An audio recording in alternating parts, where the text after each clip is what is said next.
All right, last movie, Saturday Night from 2024.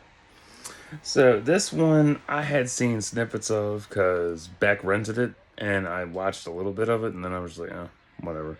So I made a mental note to check it out sometime. So here's my thoughts. So here we are. When I saw the title, I thought it was going to be a retrospective going through the decades, not the first episode, because it looked like it was going to be one of those retrospective flicks, but it is and it's not.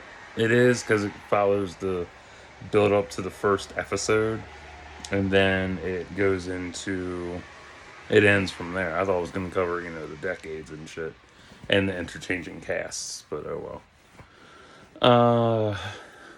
I do like the cast for this. Spot on impressions for all, man. The backstage for this is amazing because even seeing it all unfold is great. Even the schedule board is impressive because that's how my writing process is. I'm not kidding. It's that plus Charlie shit from Always Sunny in Philadelphia. The inner workings of how it all comes together is truly impressive. Cannot get enough of this shit. Um, but going from like backstage to the control room to the stage to each set to costumes, interactions, I love it. Zipper dinner, nice blowjob. That's too fucking funny. It's crazy how they needed pulley ropes, whereas now they have proper rigging. Yeah, because back then, it was still electronics were popular, but they didn't have the mechanical devicing they have today for all this shit. Yeah. And Garrett Morris sounds more like Eddie Murphy. I know it's Garrett's kid, but he sounds more like Eddie Murphy. He looks more like Eddie Murphy, to be honest. It doesn't look like Garrett Morris. That's the weird fucking part. Like, I was like, is that Eddie Murphy or Garrett Morris? Could not tell. Rosie's hot as fuck. John Belushi's B costume. No shit, Dylan O'Brien's playing Dan Aykroyd. Spectacular. The best one out of this bunch, honestly. Oh, the Julia Child skit. I've watched that skit. That cracks me the fuck up. I wish he would bring that shit back one more time. It's too funny. Pretty cool seeing Jim Henson be a part of SNL. I never knew that. No, I did not know that. And they got everything is so spot on. Like, damn. Uh, AI is gonna replace everything. Like, okay, shut the fuck up. Look at the other side of the argument. Oh, dumbasses. Uh, but yeah, Jim Henson though, some funny shit. But it is interesting. It's cool that Lorne included all these different people and shit to build SNL, not knowing what it would be 50 years from now. Shit. He had a vision, saw it unfold, went with it. And David Tennant propositioning Chevy Chase, foreshadowing his Doom standout series years later. Oh man, and then Chevy telling Herb about his interaction with Dave Tebbutt is interesting. Herb was right about Chevy's career going down in shithole. Poor fucking bastard. But will he jump out a window in Stockholm? Stay tuned. Racist fuck. I mean, they got everything's pat. I'm amazed by how spot on everything was. That's what really has me excited about this movie. Uh, the original announcer for SNL. That was cool. And then he got replaced by Daryl Hammond. No. Because every time the cast changed up, people were leaving, people were going. And I never knew who the original announcer was. So that was cool learning that. And then finding out Daryl Hammond took over for him when he died was even cooler. George Carlin dissing Joan Carbuncle about having found her button, let alone touching it. Too good. Best shit ever. I like the foldable Polaroid camera too. I love cameras. They're fun. My favorite camera that I ever had was It was a Polaroid, but I also enjoyed my Nikon Coolpix. I got to get a replacement for that sometime. Maybe, maybe not. But that was my favorite one. Because that was, how big oh, there we go. That'll work. About, yeah, about the size of this. Nikon Coolpix. That's how big that thing was. So tiny. Fit right in your pocket. Uh, Even funnier, John throwing a damn camera. It's so mean that the crew called the Muppets fuck rags for rent. Because that reminds me of Kermit's meme where it's about exes. Like, oh, I'm lonely, ex girlfriend, and he's bent over spreading himself open. Oh god.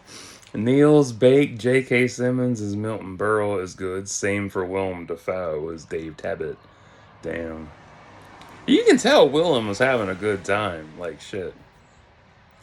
The Rumpus Hour was cool because I'd never heard of these shows. Never. I didn't grow up in this era. I'm a millennial. I'm really digging how intricate NBC Studios is because I didn't know so much was there. That's wild. Well, why don't you go visit? Well, I don't have the money to go to New York. You gonna pay for it? The hard hat rehearsal was funny. I like that shit. Milton whipping his dick out while insulting Chevy Chase was amazing.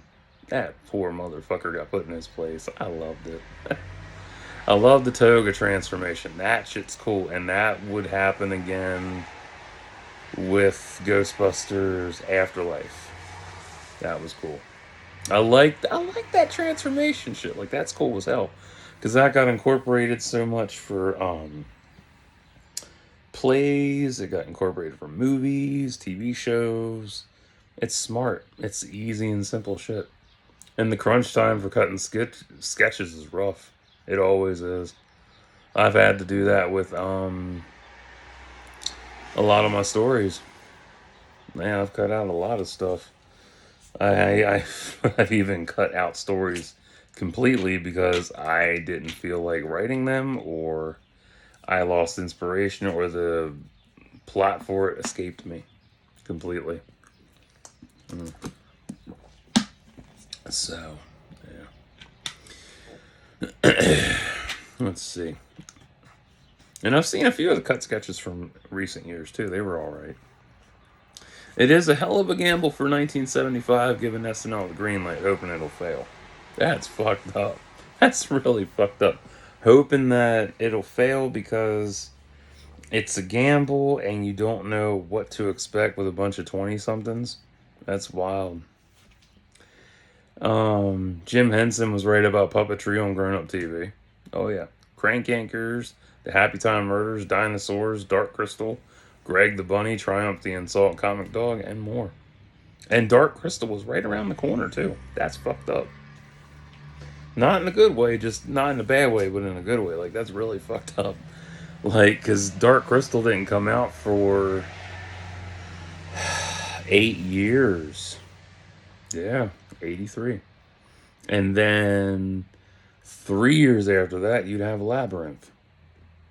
There you got another one, puppets and adults. It's cool as shit. It's amazing. Like, Jim predicted all this shit. And it's beautiful. And it's still trend setting today. That's how beautiful it is. It's amazing. I love that shit. And it's cool Lauren found a new writer in Alan at the bar. Irony. Garrett's Kill All the Ladies was funny as shit. Dude, to be honest, that's something Eddie Murphy would sing. Or Richard Pryor at that. Fuck. The whole aesthetic of 75 is stunning. I love that. And this was fucking stellar. And Matt Wood does a spot on John Belushi. Love it. I even watched the pilot for this after I finished the movie, which was pretty cool despite how green they were. Yeah, they were green as hell. They knew what they were doing, but they were green as hell. I'm still amazed how far the series has come, and 50 years later, good and bad SNL has endured. Oh, yes. George Carlin was perfect. George Carlin hosting was spot on, perfect choice, and he's still funny decades later. plus relevant to any conversation in that time frame. And that's the beauty of comedy: truth and social commentary, hidden with a clever punchline. Can't go wrong with that. Ow, finger twitched. Fuck. So that is SNL. That's Saturday night. Almost said SNL. But yeah, seeing the hustle and bustle and how everything just came together. Damn. So good. Amazing. But if you don't care about learning Saturday Night Live's history through the first pilot, that's fine. You don't have to. If you wanted to know more, go for it. If you don't like the cast, crew, directors, writers involved, that's fine. That's cool. But give it a shot. See how you feel about it. But I like it. I don't need to own it. And that goes for Valkyrie, and my boyfriend's back as well. Yeah. Like, I love these movies. I just don't need to own them. I really don't. So, on the books.